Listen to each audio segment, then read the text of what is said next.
Rasulullah SAW bersabda, tidak seorang muslim pun di muka bumi ini berdoa pada Allah kecuali Allah akan menjawabnya. Gak ada doa yang anda panjatkan yang Allah tidak jawab. Akan tetapi, kata Nabi SAW, bisa melalui salah satu dari 3 tahapan atau 3 hal. 3 keadaan. Yang pertama, Allah berikan langsung di dunia seperti permintaannya. Misal, ya Allah sembuhkanlah aku, maka Allah sembuhkan. Ya Allah beri aku rezeki, tiba-tiba dapat rezeki. Ya. Allah langsung memberikan jawabannya. Atau, kata Nabi SAW, Allah hilangkan kesusahan yang menimpanya. Ya. Sampai Ibnu Qayyim rahimahullah menitikberatkan mengatakan, seseorang misalnya berdoa, ya Allah sembuhkanlah anakku. Lalu ia berkata, aku sudah berdoa selama 10 tahun tapi Allah belum berikan. Atau belum menerima. Ini kekeliruan, kata beliau. Karena bisa saja tanpa doa maka anak itu jadi lebih parah atau mati. Tetapi dengan doa kepada Allah yang Maha Pemurah, hilanglah musibah yang akan menimpahnya. Yang ketiga, Allah simpankan untuknya pada hari kiamat yang Allah gantikan dengan pahala yang banyak. Di dalam sebuah athar disebutkan, sesungguhnya hamba-hamba yang rajin berdoa akan menemukan pahala yang melimpah pada hari kiamat. Maka pada saat itu mereka berharap bila semua doa mereka di dunia ya, kepada Allah yang Maha Sempurna ya, terlambatkan jawabannya dan diterima pada hari kiamat karena besarnya mereka dapatkan.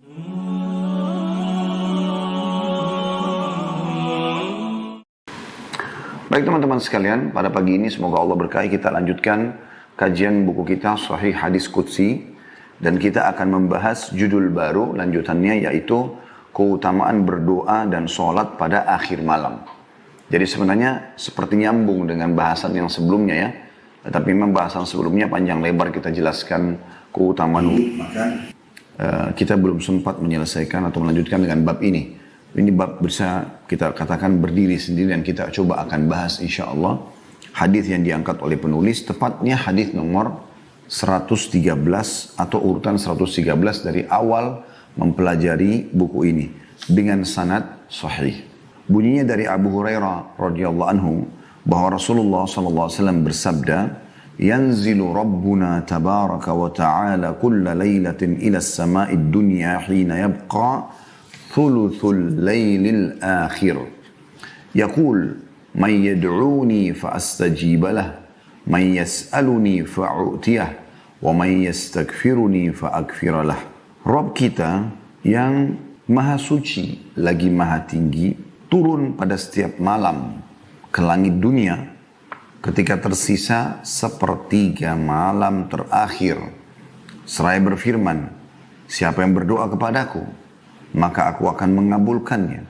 Siapa yang memohon kepadaku maka aku akan memenuhinya. Dan siapa yang memohon ampunan taubat kepadaku maka aku akan mengampuni. Diriwayatkan oleh Bukhari, Muslim, Abu Dawud, Tirmidzi, Ibnu Majah dan juga An-Nasai. Seperti biasa teman-teman sekalian, kita akan bedah hadis ini insyaallah menjadi atau mengambil darinya beberapa manfaat. Yang pertama, potongan hadis ini yang Nabi SAW mengatakan, yanzilu Rabbuna tabaraka wa ta'ala. Dimaksud dengan turunnya Tuhan kami atau Tuhan kita yang maha berkah dan maha tinggi. Kalimat Nabi SAW yanzilu mengisbatkan atau menetapkan sifat turunnya Allah. Kalau Allah Subhanahu wa ta'ala benar-benar dengan kemahasempurnaannya ya, turun. Dan kita sudah tahu turun itu berarti dari atas ke bawah. Jadi ini menetapkan ada perbuatan Allah Subhanahu wa ta'ala yang Allah lebih mengetahui seperti apanya karena tugas kita mengimaninya. Dan tidak boleh kita mengalihkan maknanya. Mengatakan bukan Allah yang turun, tapi rahmatnya misalnya. Karena Nabi SAW memastikan dengan bahasa yang jelas, yanzilu Rabbuna tabaraka wa ta'ala. Berarti Tuhan kita turun, ya, yang maha tinggi dan maha berkah. Jadi ini bahasa turun ini adalah menandakan Allah Subhanahu wa ta'ala zat yang maha mulia mendatangi kita. Ya, mirip dengan hadis yang sebelumnya sudah kita jelaskan, bagaimana Nabi SAW mengatakan, telah datang kepadaku Tuhan. Maksudnya tentu Allah Subhanahu Wa Taala ya, yang menyambut ya, hamba-hambanya dengan memberikan peluang mereka agar bisa ya, memohon kepadanya. Kemudian potongan yang kedua, kulla lailatin, setiap malam. Ya. Kalimat kulla laila berarti tidak tertinggal satu malam pun dari malam-malam dunia kecuali Allah Subhanahu wa taala turun ke langit bumi. Dan ini juga menandakan setiap harinya, setiap malamnya Anda punya peluang untuk bertemu dengan Tuhan Anda, Allah Subhanahu wa taala, untuk bermunajat tentunya kepadanya walaupun tidak melihat secara zat. Dan Allah Subhanahu wa taala memang tidak terlihat oleh makhluknya di dunia, tapi akan terlihat di akhirat nanti. Ya, karena Allah Maha Besar, Maha Kuasa. Allah sudah memang memasang hijab antara dia dengan hambanya di dunia ini. Sebagaimana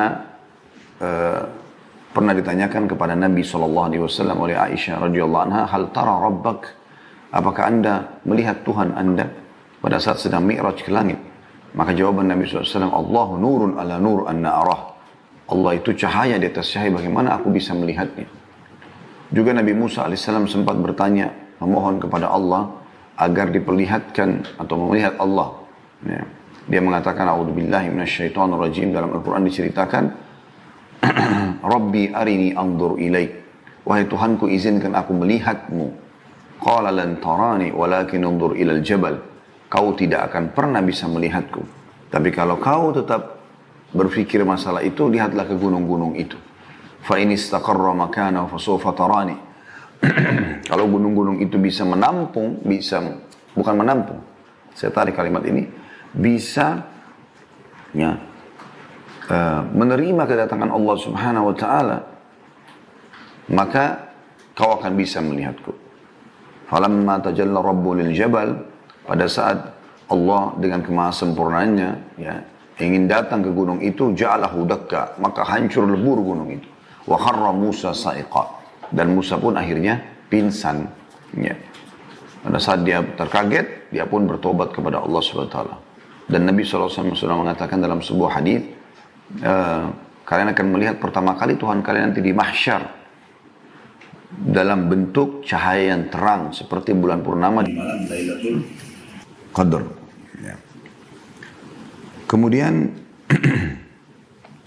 kalimat selanjutnya, ila sama'id dunya hina yabqa thuluthul lailil akhir, ke langit dunia pada saat tertinggal sepertiga malam. Kita ambil dulu potongannya di sini, ila sama'id dunya, ke langit ya, dunia. Ada riwayat juga menjelaskan tentang Allah Subhanahu wa taala menciptakan 7 lapis langit. Dan Nabi SAW di beberapa riwayat menyebutkan langit di atas kepala kita ini yang paling dekat dengan kita dikenal dengan sama'id dunia. Sama'id dunia, gitu kan. Karena di atasnya itu ada langit yang kedua, langit yang ketiga, langit yang keempat, dan seterusnya. Sebagaimana Allah jelaskan dalam surah Al-Mulk di ayat 3-nya yang berbunyi, A'udzubillahi minasyaitonirrajim, Alladzi khalaqa sab'a samawatin tibaqa. Al-ayah. Allah lah yang telah menciptakan 7 lapis langit tibaq, bersusun. Ya. Kemudian juga dalam surah Naba Allah SWT berfirman, sab'an shidada, 7 lapis langit yang sangat kokoh. Juga tentunya Nabi SAW menggambarkan pada saat beliau sedang mi'raj ke langit, beliau menggambarkan kalau di langit pertama ketemu dengan Adam, terus saja ketemu dengan nabi-nabi sampai di langit ketujuh ketemu dengan Ibrahim alaihi wassalam. Selanjutnya yang dimaksud dengan hina yabqa thuluthul lailil akhir, sewaktu tertinggal sepertiga malam. Yang dimaksud dengan sepertiga malam, sebagian ulama menggambarkan malam itu kita mulai maghrib. Misal maghrib kita jam 6 sore misalnya. Subuh jam 5 pagi. Contoh saja ini. Dari ke jam 5 ini kurang lebih 11 jam. Nah 11 jam ini teman-teman dibagi 3. Jadi 6, 7, 8, 9, 10, 11, 12. Kemudian 1, 2, 3, 4, 5. Kurang lebih 11 atau 12 jam kalau kita hitungnya. Kalau kita hitung 12 jam, berarti 4 jam terakhir sebelum subuh. Dari jam 5 mundur 4 jam. Ya. 5, 4, 3, 2. Mulai jam 2 atau jam 1 malam sudah masuk sepertiga malam. Lalu yang menjadi inti bahasan kita sebenarnya dari hadis ini adalah firman Allah Subhanahu wa taala, yaqul may yad'uni fa astajib lah. Siapa di saat ini mau meminta kepadaku supaya aku berikan kepadanya. Wa may yas'aluni fa'utiyah. Dan siapa yang berdoa kepada aku terima pada saat ini. Dan siapa yang meminta kepada aku, minta apa saja selama kebaikan, aku akan penuhi. Wa may yastaghfiruni fa'aghfiralah. Dan siapa yang memohon ampun, aku akan mengampuninya. Ya, jadi ada 3 penawaran dari Allah Sang Pencipta kepada kita semua, dan itu terjadi di setiap malam, yaitu siapa yang memohon, meminta, silakan, aku akan berikan. Berdoa. Siapa yang khusus meminta tolong, maka aku penuhi. Siapa yang memohon ampun, aku akan maafkan. Ini kalau kita simpulkan ketiganya, sebenarnya berbicara masalah doa. Dan dalam doa kita kepada Allah Subhanahu wa taala, kita akan memohon hajat kita, menyampaikan kebutuhan yang kita harapkan Allah penuhi, dari makanan, minuman, pakaian, pekerjaan, pasangan hidup, anak-anak, kebutuhan kita. Termasuk kebutuhan akhirat, minta masuk surga dan seterusnya. Sisi yang lain kita juga minta kepada Allah agar dilindungi dari keburukan-keburukan yang akan menimpa kita. Seperti misalnya fitnah, ya, penyakit, kayak zaman kita sekarang wabah, ya, dan seterusnya. Juga dalam doa kita seringkali kita panjatkan juga agar dimaafkan kalau kita punya kesalahan. Supaya Allah Subhanahu wa taala sebagai Sang Pencipta, Sang Raja yang sebenarnya ridho dengan kita. Ini semua kita simpulkan dia masuk dalam doa, dalam doa. Baik teman-teman, kita akan coba bedah lebih dalam tentang masalah ini, karena doa ini memang sebuah ibadah, bahkan dia inti dari ibadah. Kita coba sama-sama membuka, kalau Anda bisa membuka aplikasi Al-Quran di handphone Anda, buka surah Ghafir, surah nomor 40, ayat 60. Surah nomor 40, ayat 60. Yang bunyinya, A'udzu billahi minasyaitonir rajim. Wa qala rabbukum ud'uni astajib lakum. Innal ladzina yastakbiruna an ibadati sayadkhuluna jahannama dakhirin. Artinya, dan Tuhanmu hai Muhammad telah bertitah, berkalam, berdoalah kepadaku. Niscaya aku atau akan ku perkenankan. Niscaya akan ku perkenankan bagimu. Sesungguhnya orang-orang yang menyombongkan diri dari berdoa kepadaku atau menyembahku, akan aku masukkan ke dalam neraka Jahannam dalam keadaan hina dina. Ayat ini sangat jelas. Memang fokus ke masalah doa tadi. Doa ini teman-teman curhat kepada Allah. Bahasa lain saya, manja kepada Allah. Allah mau kita manja kepadanya. Tanda kutip ya. Merengek, mohon. Bahkan Allah suka kalau hambanya terus memohon kepadanya. walaupun nikmat itu sudah diberikan. Tamak terhadap rahmat Allah bagian daripada syariat kita. Misal, kita sehat, kita minta agar kesehatan itu ditambah. Kita kaya, minta kaya itu akan ditambah. Kita sudah punya pekerjaan, keturunan, pasangan, minta diberkahi. Ya. Tamak terhadap rahmat Allah Subhanahu wa taala. Makanya dalam Al-Fatihah saja kita kalau sholat sering mengulangi ihdinas siratal mustaqim, ihdinas siratal mustaqim. Doa terus mohon kepada Allah SWT agar terus dipandu berikan jalan yang benar. Gitu. Dan di sini juga Allah memastikan berdoalah kepadaku, niscaya aku atau akan kuperkenankan bagimu. Sebaliknya Allah justru murka kepada orang-orang yang tidak mau berdoa kepadanya, seakan-akan tidak butuh dengan Sang Pencipta. Ya. Tentu Allah raja yang berbeda dengan raja-raja manusia. Raja manusia makin orang tidak minta padanya dia makin senang, gitu kan? Karena dia berharap hartanya tidak berkurang di sana. Tapi Allah Subhanahu wa taala berbeda. Dia justru menyuruh kita untuk mohon kepadanya. Dia suruh kita tamak terhadap rahmatnya. Makanya Allah justru marah kalau kita tidak berdoa.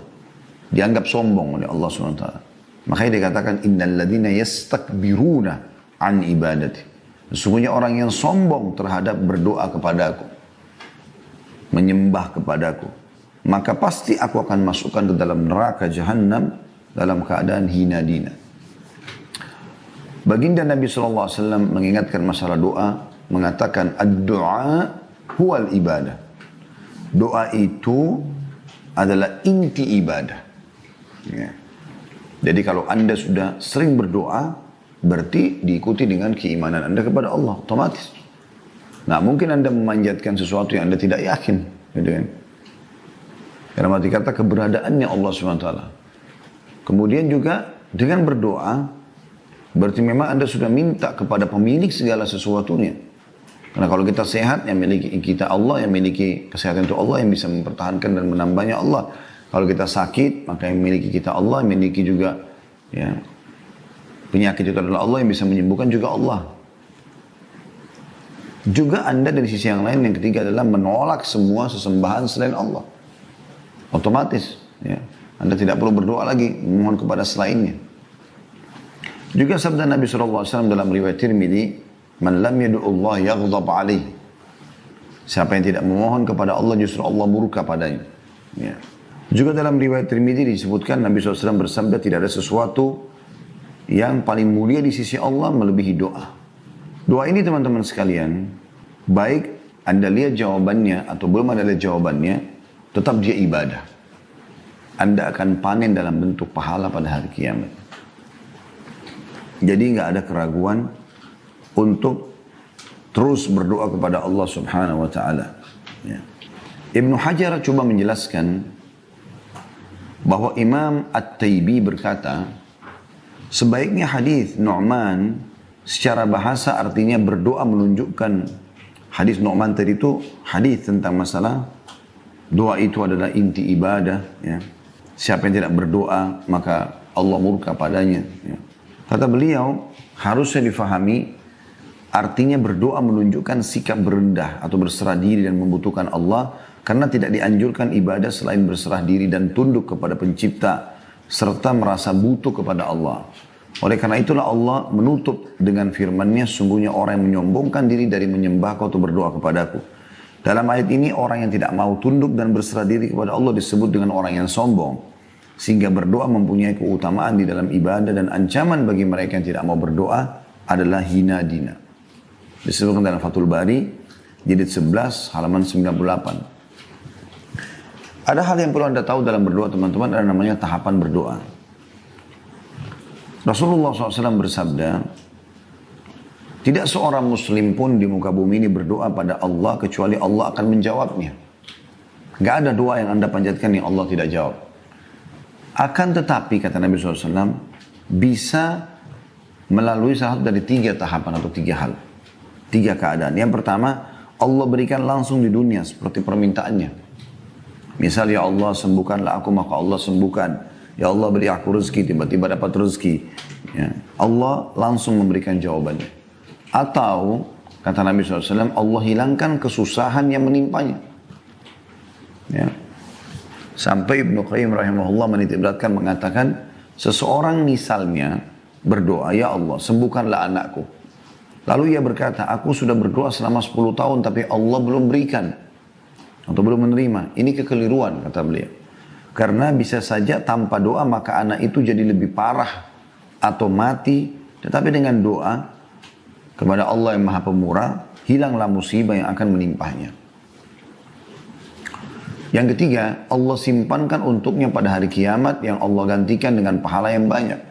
Di dalam sebuah athar disebutkan, sesungguhnya hamba-hamba yang rajin berdoa akan menemukan pahala yang melimpah pada hari kiamat. Maka pada saat itu mereka berharap bila semua doa mereka di dunia ya, kepada Allah yang Maha Sempurna ya, terlambatkan jawabannya dan diterima pada hari kiamat karena besarnya yang mereka dapatkan. Pada saat Allah yang Maha Pemurah menerlambatkan jawaban doa Anda di dunia, karena itu semua karena Allah Maha mengetahui lebih baik dan lebih tahu yang terbaik. Ibaratnya seperti bila anak minta izin kepada orang tuanya atau minta sama orang tuanya. Orang tuanya lebih tahu ya, mana yang terbaik buat anaknya. Jadi kalaupun misalnya anaknya mau minta mohon izin kepada orang tuanya akan jalan dengan fulan atau fulana, dan orang tua tahu anak yang diajak jalan ini buruk, narkotika lah, pezina lah, apalah segala macam itu. Saya yakin sehebat apapun anak Anda memohon, retorika apapun yang digunakan Anda tidak akan berikan, izinkan, karena Anda tahu itu. Ini ibaratnya saja, gitu ya. Saking dahsyatnya doa, sampai kata Nabi SAW, la yaruddul qadha illa doa. Dalam hadis riwayat Tirmidzi, tidak akan mungkin ada yang bisa menolak takdir kecuali doa. Sementara takdir Allah SWT kita sudah tahu, tidak akan mungkin berubah gitu ya. Tapi Nabi SAW sampaikan masalah itu. Sampai kata Nabi SAW, doa itu kalau dipanjatkan, maka dia bersaing ke langit dengan takdir. Maka bisa ini mengalahkan ini atau ini mengalahkan ini. Baik teman-teman, kita masuk lebih dalam lagi membahas tentang syarat-syarat diterimanya doa. Kalau Anda mau doa Anda diijabah, diterima, ada syarat-syaratnya. Yang pertama sekali adalah ikhlas. Sebagaimana Allah sebutkan dalam surah Al-A'raf, surah nomor 7 ayat 29. Yang bunyinya, A'udzubillahi minasyaitonirrajim, Al-A'raf, surah nomor 7 ayat 29. Qul amara rabbi bil qisṭi wa aqimu wujuhakum 'inda kulli masjidin wad'uuhu mukhlishina lahu ad-din kama bada'akum ta'udun. Katakanlah hai Muhammad kepada semua pengikutmu, Tuhanku menyuruh menjalankan keadilan. Dan katakan pula, luruskanlah mukamu atau dirimu di setiap sholat arah kiblat. Dan berdoalah, ini saksi bahasan kita, pada Allah dengan mengikhlaskan ketaatanmu kepadanya. Sebagaimana Dia Allah telah menciptakan kamu pada permulaan, demikian pula lah kamu akan kembali kepadanya. Jadi di sini ada perintah untuk ikhlas. Juga sabda Nabi SAW riwayat Abu Daud, Inna Allah la yaqbalu amalan illa ma kana khalisan liwajhi. Allah tidak akan terima amal kecuali ikhlas kepadanya. Jadi kalau teman-teman berdoa, jangan sama sekali ada indikasi riya. Karena lawan ikhlas adalah riya. Ingin pamer, ingin dipuji, ya. Dan setiap kali ada masuk sedikit masalah itu, stop, langsung berhentikan. Ya, lawan dia. Jangan ikuti bisikan syaitan. Karena syaitan selalu mengajak kita negosiasi. Yang kedua, syarat diterimanya doa, memuji Allah atau tahmid. Dan juga membaca salawat kepada Nabi SAW. Sebagaimana Nabi SAW bersabda kepada seseorang sahabat yang masuk masjid tiba-tiba mengatakan, Allahumma gfirli, ya Allah ampunilah aku. Kata beliau, sungguh orang ini sangat tergesa-gesa. Kalau saja ia memuji Allah dan membaca salawat kepadaku. Juga sabda Nabi SAW, semua doa yang tidak membaca salawat kepadaku akan terhijab atau tertahan. Yang ketiga, syaratnya khauf dan tamak. Maksudnya diikuti dengan rasa takut. Ya. Jangan sampai doa ini nggak diterima supaya Anda terus semangat berdoa, dan tamak terhadap rahmat Allah, artinya meminta sesuatu yang besar kepada zat yang maha besar. Dari hal kecil sampai yang besar Anda minta kepada Allah. Selama itu bukan mustahil dalam ciptaan Allah. Seperti misalnya jangan minta, ya Allah hilangkan malam. Kan tidak mungkin. Itu sunnatullah, Allah ciptakan malam akan selalu ada. Gitu kan. Begitu juga misal meminta agar nggak usah ada, ya Allah hilangkan semua wanita, hilangkan semua laki-laki. Nggak mungkin. Gitu kan. Seperti itulah. Tapi selama itu sesuatu yang boleh dalam syariat Allah SWT, maka panjatkan. Allah sebutkan dalam syarat yang ketiga, khauf dan tama, rasa takut, tidak diterima doanya, sehingga dia terus maksimal berdoa, dan tama artinya berharap agar diberikan tambahan dari karunia Allah Subhanahu Wa Taala. Disebutkan dalam surah Al-A'raf, surah nomor 7 ayat 56. Jadi surah yang seperti tadi ya, tapi ini ayat 56-nya. Kalau tadi masalah ikhlas, Al-A'raf 29. Kalau ini Al-A'raf 56. A'udzu billahi minasyaitonir rajim wa la tufsidu fil ardi ba'da islahiha. Wa la tufsidu fil ardi ba'da islahiha wad'uuhu khaufan wa tama'a inna rahmatallahi qaribun minal muhsinin. Dan janganlah kamu membuat kerusakan di muka bumi. Allah mau kita nikmati, jangan merusak, jangan ganggu orang, jangan ganggu lingkungan. Sesungguhnya Allah atau sesudah Allah memperbaikinya, sudah Allah mengaturnya dengan bagus, jangan diganggu lagi. Nikmati saja dan berdoalah kepadanya dengan rasa takut, khawatir tidak diterima, dan juga tamak, harapan yang besar. Karena Allah gunakan kalimat ini, khaufan wa tama'a, dengan harapan atau tamak akan dikabulkan. Sesungguhnya rahmat Allah amat dekat kepada orang-orang yang berbuat baik. Yang keempat, menggunakan asma'ul husna, nama-nama dan sifat-sifat Allah yang mulia. Allah sebutkan dalam surah Al-A'raf, masih surah yang sama, ayatnya 180. A'udzu billahi minasyaitonir rajim, walillahil asma'ul husna fad'uuhu biha. Wa dharul ladzina yulhiyuna fi asma'ihi sayujzauna ma kanu ya'malun. Hanya milik Allah asma'ul husna itu, nama-nama yang mulia. Maka bermohonlah kepadanya, kepada Allah, dengan menyebut asmaul husna itu, dan tinggalkanlah orang-orang yang menyimpang dari kebenaran dalam menyebut nama-namanya. Nanti mereka akan mendapat balasan terhadap apa yang telah mereka kerjakan. Jadi makna daripada ayat ini, gunakan nama-nama. Misalnya, ya Ghafur, wahai zat yang maha pengampun, ighfirli, maafkanlah aku. Wahai zat yang maha agung, ya azim, azim sya'ni, agungkanlah perkaraku atau urusanku. Maksudnya buatlah aku jadi punya kedudukan, punya jabatan, punya harta, punya nama harum dan seterusnya. Misalnya Tawwab, wahai zat yang menerima taubat hambanya, tub alayya, terimalah taubatku. Kemudian juga yang lainnya Ar-Rahman, Ar-Rahim, yang maha pengasih lagi maha penyayang. Irhamni, kasihanilah aku. Ya Razzaq, wahai zat pemberi rezeki, urzukni, berikanlah aku rezeki, dan seterusnya. Yang kelima, makanan, minuman, pakaian halal. Ini syarat terimanya doa. Dalam sebuah hadits Bukhari, kata Nabi SAW, sesungguhnya ada seseorang yang memohon pada Allah dalam keadaan badannya kurus, kumuh, dan tidak menggunakan alas kaki. Tetapi bagaimana Allah menerima sementara makanan, minuman, juga pakaiannya haram. Yang keenam, tidak meminta yang haram. Kalau tadi itu makanan, minuman, pakaian haram. Kalau ini tidak meminta yang haram. Nabi SAW bersabda, sungguhnya Allah itu suci, tidak menerima kecuali yang suci dan bersih. Inna Allah tayyibun la yakbalu illa tayyiba. Dan juga dalam hadis yang lain, Inna Allah jamilun yuhibbul jamal. Allah itu indah, sempurna, suka semua itu. Dan masuk dalam maknanya adalah tidak memohon yang haram, karena yang haram itu tidak suci. Yang ketujuh, syarat diterimanya doa adalah muslim.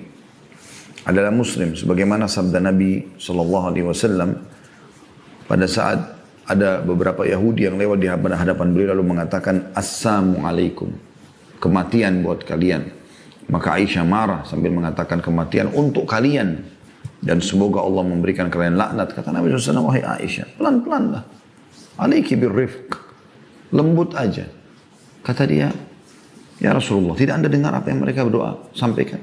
Kata Nabi SAW, tidak kau dengar bagaimana jawabanku? Sesungguhnya doa kita kepada Allah untuk mereka diterima. Doa mereka kepada Allah untuk kita tidak diterima. Berarti kan ada masalah muslimnya di sini. Ulama hanya membatasi satu-satunya doa orang kafir yang diijabah adalah kalau dia terzalimi. Di saat itu, ya, diterima doanya kalau dia terzalimi.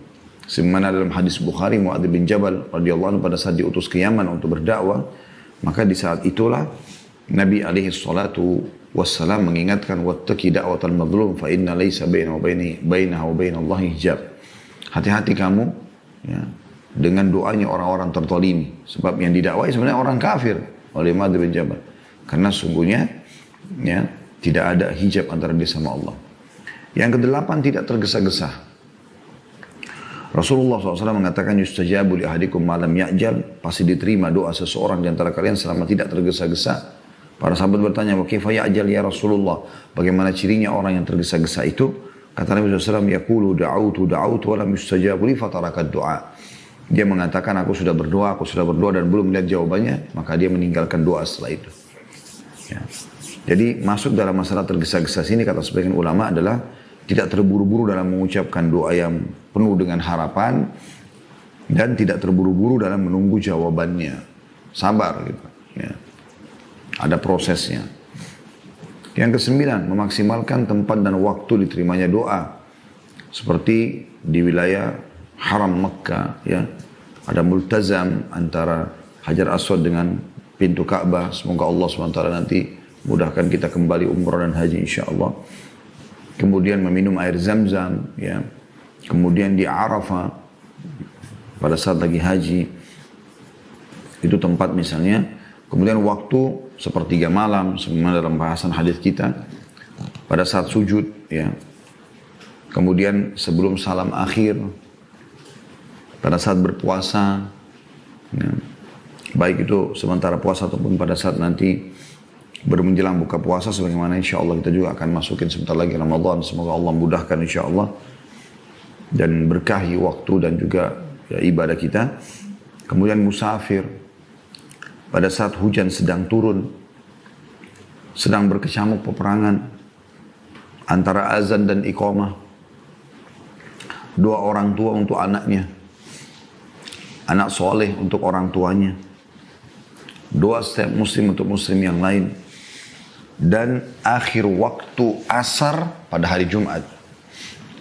Nah, ini kurang lebih yang disebutkan dalam riwayat-riwayat. Kalau tertinggal sepertiga malam, hadis tadi yang sudah kita sebutkan. Saat sujud adalah hadis Nabi SAW riwayat Bukhari, aqrabu abdu ila rabbih wa huwa sajid. Ya. Fa aktsiru fihi du'a. Paling dekatnya seorang hamba dengan Allah pada saat dia sujud, berbanyak doa. Ya. Kemudian sebelum salam akhir, setelah Nabi SAW ajarkan doa-doa sebelum salam, beliau mengatakan setelah itu, فَلْيَدُعُ مَا يَشَاءُ. Boleh orang berdoa apapun yang dia inginkan. Berpuasa, ya. Dan juga musafir digabungkan dalam hadis. Ya. Sebenarnya orang puasa juga ada riwayat sendiri. Kata Nabi SAW, sesungguhnya orang yang puasa, ya, memiliki waktu yang diijabah oleh Allah Subhanahu Wa Taala.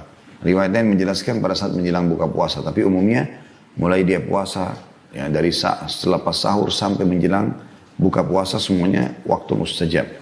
Musafir pun begitu, kata Nabi SAW, dua yang tidak ragu lagi doanya diijabah atau tidak ditolak, yaitu orang yang berpuasa dan musafir. Juga pada saat hujan sedang turun, pernah hujan turun, Nabi SAW mengatakan ini rahmat Allah sedang turun, berdoalah. Pada saat perang lagi berkecamuk, kata Nabi SAW dalam sebuah hadis yang sahih, ya, bahwasanya di seperti keadaan inilah pada saat perang lagi berkecamuk, doa tidak ditolak. Kemudian juga antara azan dan iqamah sudah masyhur, kata Nabi SAW dalam hadis, tidak akan ditolak doa antara azan dan iqamah. Doa orang tua buat anaknya, ya, sabda Nabi SAW, ya, termasuk doa yang mustajab adalah doa orang tua buat anaknya. Ya. Makanya orang tua tidak boleh sembarangan mengucapkan kata-kata yang buruk sehingga menjadi doa buat anaknya. Begitu juga anak soleh yang mendoakan orang tuanya. Kita tahu dalam hadis yang masyhur kan, kalau anak Adam meninggal dunia terputus sumber pahalanya kecuali dari tiga, sedekah jariyah, ilmu bermanfaat, atau anak soleh yang mendoakan. Itu juga doa setiap muslim untuk muslim yang lain. Kata Nabi SAW dalam hadis sahih, doa muslim terhadap untuk muslim yang lain ala zahril ghaib, tidak bertemu, tidak berhadapan, dia doakan saudaranya dari tempat lain pada saat dia lagi sholat, pada saat selepas sholat, pada saat antara azan dan iqamah dan seterusnya.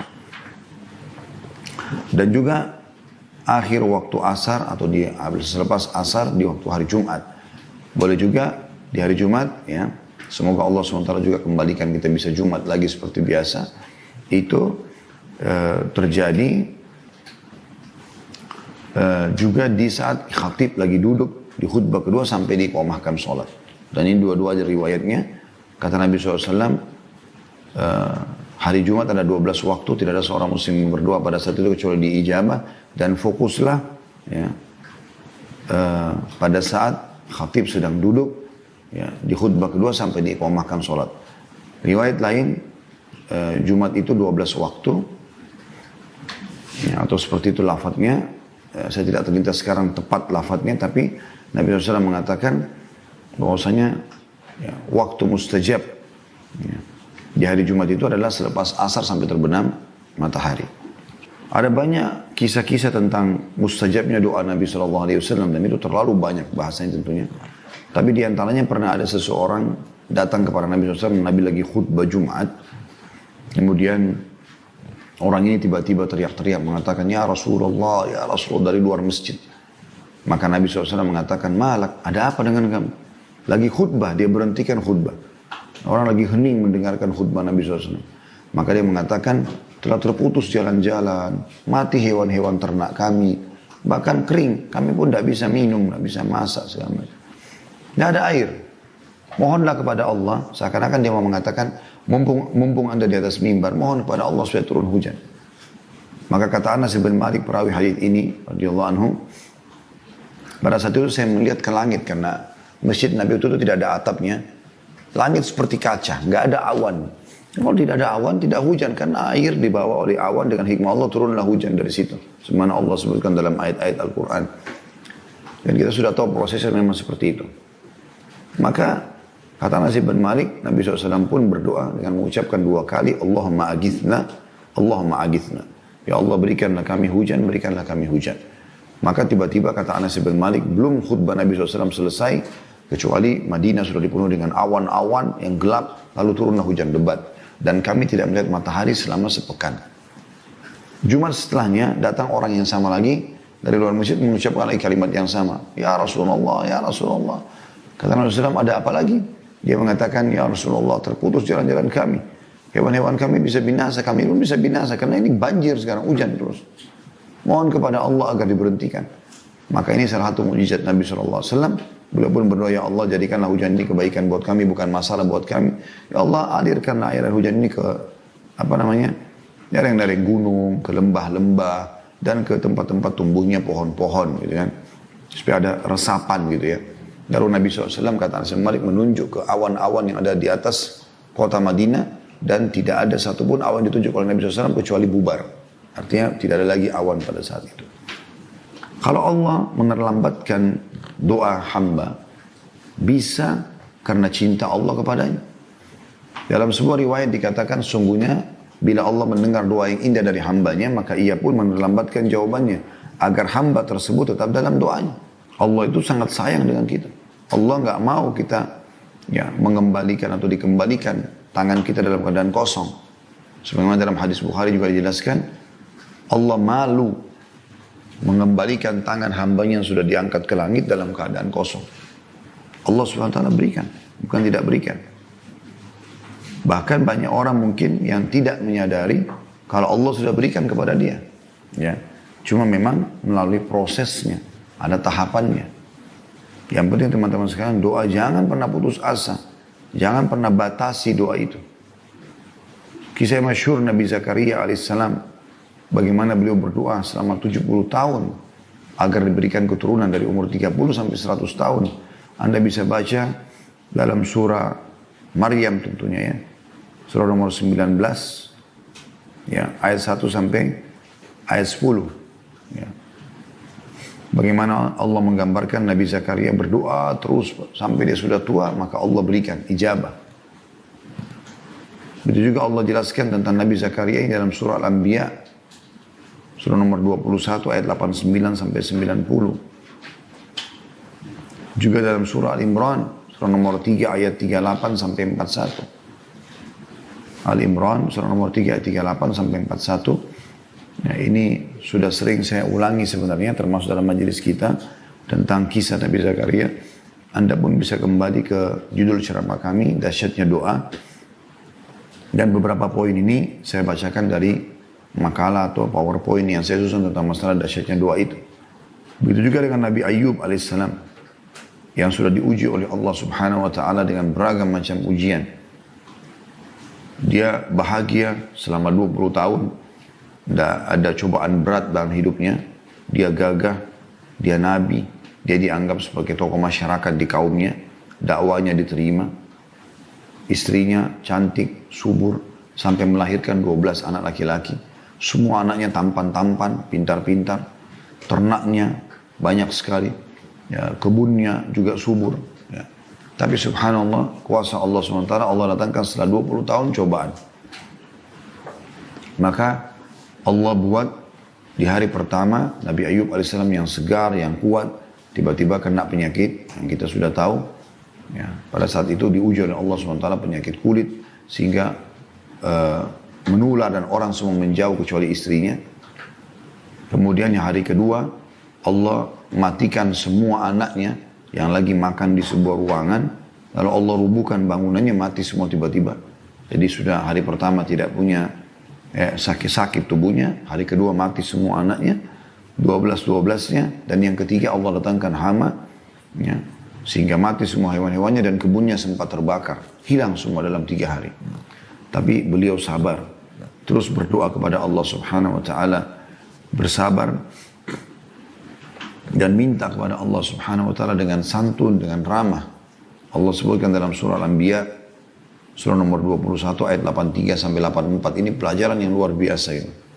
Allah berfirman. A'udzu billahi minasyaitonir rajim wa ayyuba idh nada rabbahu anni massani ad-dur wa anta arhamur rahimin. Dan ingatlah kisah Ayub pada saat dia mohon kepada Tuhannya, ya, bahwasanya saya telah ditimpa cobaan penyakit ini dan Kau Zat yang Maha Penyayang. Dan ini doa beliau sampaikan setelah 20 tahun diuji. Sabar. Ya.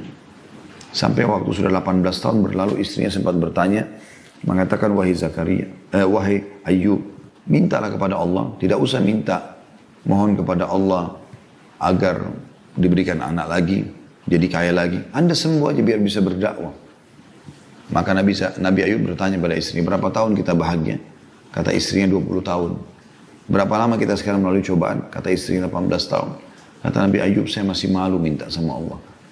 Maka setelah itu dia minta kepada Allah setelah 20 tahun dan dia mengucapkan kalimat yang mulia ini. Dan ingatlah ketika Ayub memohon kepada Tuhannya bahwasanya saya ditimpa penyakit. Bukan dia bilang, ya Allah sudah 20 tahun sembuhkan saya. Enggak, dia mengatakan, wa anta arhamur rahimin. Dan Kau Zat yang Maha Penyayang. Maksudnya terserah, mau sembuhin saya, iya. Kalau enggak juga enggak ada masalah. Tapi Kau Zat yang Maha Penyayang. Pasti Kau tahu kebutuhanku. Maka Allah mengatakan, fastajabna lahu wa kashafna ma bihi min dur. Maka kami terima permintaan dia dan kami angkat penyakitnya. Apakah dengan begitu saja? Tidak. Kalau Anda menikmati prosesnya dan Anda sabar, yang terjadi adalah dikatakan wa atainahu ahlahu wa mithlahum ma'ah. Dan pada saat itu kami berikan, kami kembalikan keturunannya, kami buat lagi, maksudnya di sini kata sebagian ulama tafsir, kami kembalikan keluarganya kepadanya, maksudnya buat istrinya hamil, melahirkan anak, laki-laki lagi, dikatakan wa mithlahum ma'ah. Dan kami lipat gandakan bilangan mereka. Tadi anaknya 12 jadi 24. Tadinya hartanya melimpah jadi miskin. Tiba-tiba penyakitnya sembuh. Kemudian masyarakatnya datang gembira karena Nabi Ayub sudah sembuh. Mereka menghibahkan harta-harta kepada Nabi Ayub. Nabi Ayub menjadi lebih kaya dari sebelumnya. Dari 20 tahun yang lalu. Dalam seketika. Dalam sehari. Lalu istrinya pun dengan hikmah Allah SWT terlihat tanda hamil. Lalu melahirkan anak double dari jumlah yang sebelumnya. Allah mengatakan, setelah mengatakan wa mithlahum ma'ahum, dan kami lipat gandakan bilangannya, rahmatan min indina, sebagai rahmat buat kami, wa dzikra lil abidin, dan peringatan bagi hamba-hamba. Gitu kan? Juga Nabi Yunus alaihissalam yang masyhur, setelah dia meninggalkan wilayah Nainawa, kemudian dia coba mencari lokasi dakwah lain, padahal sebenarnya dia keliru pada saat itu, karena dia harusnya bersabar. Yang terjadi adalah akhirnya Allah SWT masukkan dia ke dalam pelut ikan paus, dan Allahu alam berapa lama dia di sana. Tapi setelah itu dia berdoa kepada Allah Subhanahu wa taala. Dia berdoa kepada Allah Subhanahu wa taala dan Allah ijabah dia. Bahkan saking tulusnya Nabi Yunus berdoa kepada Allah pada saat itu dan mengakui kesalahannya, mengatakan la ilaha illa anta subhanaka inni kuntu minadh dhalimin. Ya, tidak ada Tuhan yang berhak disembah kecuali Engkau, Maha Suci Engkau, aku termasuk orang-orang zalim. Kata Nabi SAW, tidak ada seorang pun yang berdoa menggunakan apa yang diucapkan oleh Yunus ini kecuali diijabah. Kecuali diijabah. Dalam surah Al-Anbiya disebutkan kisahnya, surah nomor 21 ayat 87 sampai 88. A'udzu billahi minasyaitonir rajim wa dhannuni idz dhahaba mughadiban fa dhanna an lan naqdira alayhi fanada fi dhulumati an la ilaha illa anta subhanaka inni kuntu minadh dhalimin fastajabna lahu wa najjaynahu minal gham wa kadzalika nunjil mu'minin. Dan ingatlah kisah Dhannun atau Yunus, ya, ketika ia pergi dalam keadaan marah kepada kaumnya karena tidak mau menerima dakwanya. Lalu ia menyangka bahwa kami tidak akan mempersempit atau menyulitkannya. Dia pikir itu boleh. Allah tidak hukum dia, padahal sebenarnya Allah akan marah sama dia. Kenapa tinggalin lokasi dakwah sebelum ada perintah? Walaupun niatnya baik. Maka ia menyeru dalam keadaan yang sangat gelap di perut ikan, ya, bahwa tidak ada Tuhan selain Engkau, Maha Suci Engkau. Sesungguhnya aku termasuk orang-orang yang berbuat zalim. Itu ayat 87-nya Al-Anbiya. Ayat 88-nya maka kami perkenankan doanya dan menyelamatkannya dari kedukaan itu, dan demikianlah kami selamatkan orang-orang beriman. Surah Yunus juga disebutkan tentunya dalam surah Shaffat yang masyhur, surah nomor 37 ayat 139 sampai 148, ya. Itu disebutkan kisah Nabi Yunus kurang lebih mirip seperti itu, tapi lebih terinci sedikit, ya. Surah Shaffat surah nomor 37 ayat 139 sampai 148. Ibnu Qayyim berkata rahimahullah berhubungan dengan masalah doa ini, perumpamaan hamba yang belum Allah Maha Tinggi beri jawaban doanya seperti seorang anak yang ibunya sedang marah padanya, lalu ibunya mengusirnya keluar rumah dan menutupkan pintu rumah untuknya. Kira-kira apa yang akan dilakukan si anak tadi? Tanda tanya. Apakah ia lalu pergi atau meminta maaf dan memohon pada ibunya agar dibukakan pintu lagi? Tentu Anda sudah tahu jawabannya. Yang pasti kata beliau, si anak akan terus minta maaf dan memohon pada ibunya agar dimaafkan dan dibukakan lagi pintu. Dan ketahuilah, saat si anak terus memohon, maka hati sang ibu tersentuh dan tidak tega bila tidak memaafkan dan membukakan pintu lagi untuknya. Yakinlah Allah Maha Pengasih, jauh lebih pengasih dari ibumu. Maka bila belum kelihatan jawaban doa, maka lebih giatlah dalam berdoa lagi. Teman-teman sekalian, banyak sekali doa-doa pilihan dan ini saya sarankan teman-teman hafal doanya. Di antaranya pernah seseorang ya berkata kepada Nabi SAW, ya Rasulullah, doa udah terlalu banyak. Saya juga ingin doa yang bisa mendapatkan semua kebaikan. Bisa nggak Anda pandu? Kata Nabi SAW, coba baca. Allahumma inni as'aluka khaira ma sa'alaka minhu nabiyyuka wa abduka Muhammadin sallallahu alaihi wasallam. Ya Allah, aku memohon kepadamu semua kebaikan yang pernah diminta dan dimohon oleh nabimu dan hambamu Muhammad sallallahu alaihi wasallam. Wa a'udzu bika min syarri masta'adzaka nabiyyuka wa abduka Muhammadin sallallahu alaihi wasallam.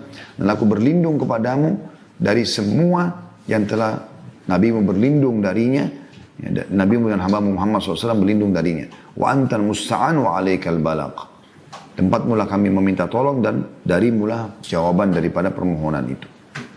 Ini termasuk doa yang merangkum semua kebaikan yang Nabi SAW pernah minta dan minta memohon agar dijauhkan dari semua keburukan yang pernah Nabi berlindung darinya.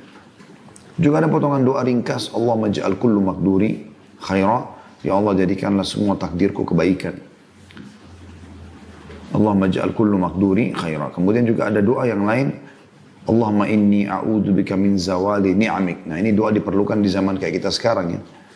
Minta, Allahumma inni a'udzubika min zawali ni'amik. Ya Allah, aku berlindung kepadamu jangan sampai nikmatmu terangkat dariku. Hilangnya nikmat, kesehatan, ya, kekayaan, keturunan dan seterusnya. Wa tahawuli afiyatik, dan teralihkannya kesehatan kepada sakit. Wa fujaati nikmatik, dan tiba-tibanya datang hukumanmu. Wa jami'i sakhatik, dan semua kemurkahanmu. Yang terakhir teman-teman sekalian adalah doa yang masyhur juga diajarkan Nabi SAW. Allahumma inni as'aluka khaira kulli ajilihi wa ajilihi. Ya Allah, aku minta semua kebaikan. Baik yang sudah dekat ataupun yang masih jauh. Ma'alimna minhu ma'lam na'lam. Apa yang kami ketahui dan kami tidak ketahui. Wa na'udzubika min syarri kulli. Dan kami berlindung kepadamu dari seluruh keburukan. Ajilihi wa ajili. Ya, yang sudah dekat ataupun yang masih jauh. Ma'alimna minhu ma'lam na'lam. Apapun yang kami ketahui ataupun kami tidak ketahui. Jadi kita minta kepada Allah subhanahu wa ta'ala agar diberikan yang terbaik semuanya. Dan juga doa yang masyhur tentunya yang sudah tidak asing bagi teman-teman. Rabbana atina fid dunya hasanah. Wa fil akhirati hasanah wa qina adzaban nar. Wa adkhilnal jannata ma'al abrar. Ya Aziz ya Ghaffar ya Rabbal Alamin. Di setiap tawaf kita disuruh ulangi 7 kali tawaf selalu bacain. Rabbana atina fid dunya hasanah. Berikanlah kami seluruh kebaikan di dunia. Wa fil akhirati hasanah. Seluruh kebaikan di akhirat. Wa qina adzaban nar. Dan jauhkanlah kami dari siksa api neraka. Wa adkhilnal jannata ma'al abrar. Dan masukkanlah kami ke dalam surga bersama dengan orang-orang yang patuh. Ya Azizu ya Ghaffar. Wahai Zat yang maha mulia dan juga maha pengampun. Ya Rabbal Alamin, wahai Tuhan alam semesta. Ya. Pernah ada seorang sahabat, dia sakit keras. Ya. Kita tutup dengan ini, sakitnya luar biasa kerasnya. Ya. Dan orang-orang pun pada heran, belum ada orang kena penyakit seperti itu. Teriak-teriak kesakitan segala macam. Sampai Nabi SAW menjenguknya. Lalu Nabi bilang pada saat lihat dia, doa apa yang kau sampaikan kepada Allah? Dia bilang, ya Rasulullah, saya bilang, ya Allah, kalau seandainya ada hukuman yang engkau akan timpakan atas dosa-dosaku, dosa-dosa di dunia, di akhirat nanti, maksudnya dengan dosa di dunia aku buat, di akhirat aku akan dihukum, maka majukanlah di dunia. Jadi hanya dia sakit seperti ini, kena hukuman akhirat dia minta dimajukan. Kata Nabi SAW, subhanallah, maha suci Allah. Kenapa kau tidak akan mampu menampung itu? Kenapa kau tidak baca Rabbana atina fid dunya hasanah, wa fil akhirati hasanah wa qina adzaban nar? Itu yang kau minta, minta kebaikan. Termasuk kebaikan dimaafkan kesalahanmu. Jadi tidak usah dihukum seperti itu. Allahu a'lam. Baik, bahasan kita teman-teman sekalian tentang masalah sepertiga malam, artinya salah satu waktu yang mustajab doa. Dan di saat-saat sekarang adalah saat-saat di mana kita hidupkan malam-malam kita dengan sholat malam, dengan berdoa, apalagi dengan keadaan waktu sekarang cukup banyak. Waktu kita di rumah, kita harusnya tidak boleh lagi luputkan malam hari. Kalau Anda belum terbiasa sholat malam lengkap, 8 rakaat dengan witir 3, minimal 2 rakaat. Menjelang azan subuh, hidupkan. Dan sebentar lagi akan masuk Ramadan. Walaupun misalnya kita belum bisa tarawih di masjid, maka kita bisa tarawih di rumah, yang merupakan sholat malam yang dimajukan. Maka jangan sia-siakan. Anda juga akan bangun makan sahur. Itu waktu mustajab doa. Jangan hanya habiskan waktu dengan makanan dan minuman juga tontonan. Tapi berdoa, itu mustajab. Bayangkan teman-teman kalau Anda punya hajat dengan salah satu orang di dunia, lalu dia mengatakan, misal presiden mengatakan datanglah ke istana saya atau ke kantor saya jam 6 pagi. Syaratnya lagi kau harus jalan kaki. Bawa ini dan itu. Maka saya akan kasih apa yang kau minta. Misal dia mau minta dibebasin tanahnya, dia mau minta dikasih jabatan. Saya yakin orang akan berbondong-bondong ke situ.